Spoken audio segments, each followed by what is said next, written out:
അല്ലെങ്കിലും ഒരു സ്ഥലത്തേക്ക് പോകാൻ നിൽക്കുമ്പം മുടിയൊന്നും എത്ര കെട്ടിയാലും മര്യാദയ്ക്ക് നിൽക്കൂലേ. ഹലോ. അപ്പോഴേ ഇന്ന് നമ്മളെ കുടുംബക്കാവിൽ പ്രശ്നചിന്തയാണ്. ഞാൻ അധികം വീഡിയോസെല്ലാം എടുക്കുന്നൊരു കാവില്ലേ, എൻ്റെ മുന്നത്തെ വീഡിയോസൊക്കെ നോക്കിയാൽ കാണും. ആ കാവിലാണ് ഇന്ന് പ്രശ്നചിന്ത. ഈടെ പുനഃപ്രതിഷ്ഠ നടന്നത് 2008 അപ്പോൾ എനിക്ക് 9 വയസ്സ്. പുനഃപ്രതിഷ്ഠയ്ക്ക് മുന്നേ ഇവിടെ സ്വർണ്ണപ്രശ്നം വെച്ചിട്ടുണ്ടായിന്. അന്നേരത്തെ കാലഘട്ടത്തെ ഒരു വൈബൊന്നും ഇന്ന് കിട്ടുന്നില്ല കേട്ടാ. അന്നേരം ഭയങ്കര ഒരു രസേനു, എങ്ങനെയാണ് പറയേണ്ടതെന്ന് അറിയുന്നില്ല. ആ ഒരു രസം ഇപ്പം സത്യം പറഞ്ഞാൽ ഇല്ല. ഒരു പക്ഷേ ചെറുപ്പ കാലഘട്ടത്തിൽ നമുക്ക് ലൈഫിനെ കുറിച്ച് അന്നേരം ചിന്തകളൊന്നുമില്ലല്ലോ, നൂലാമാലകളൊന്നും ചിന്തിക്കണ്ട, ആലോചിക്കണ്ട. അതുകൊണ്ടായിരിക്കും ആ കാലഘട്ടത്തെ ഓർമ്മകൾ ഓർമ്മിക്കുമ്പം ഫുൾ പോസിറ്റീവ് വൈബ്സ് മാത്രമേ ഉള്ളൂ. അതുകൊണ്ടാകാമല്ലേ നമ്മളിൽ പലരും വലുതാകുന്നതിന് ചെറുപ്പ കാലഘട്ടത്തിലേക്ക് പോകാൻ വേണ്ടിയിട്ടാണ് ആഗ്രഹിക്കുന്നത്.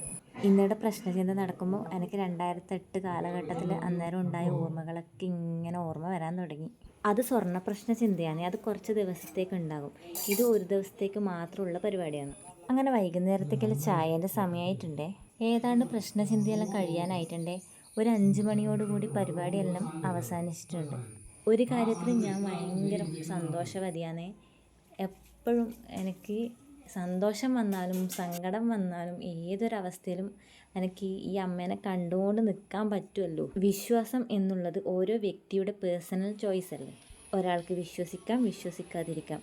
ഒരാളുടെ വിശ്വാസത്തെ ചോദ്യം ചെയ്യാനൊന്നും നമ്മൾ ആരുമല്ല. അപ്പോൾ അടുത്ത വീഡിയോസായിട്ട് വരുന്നവരെ ടാറ്റാ.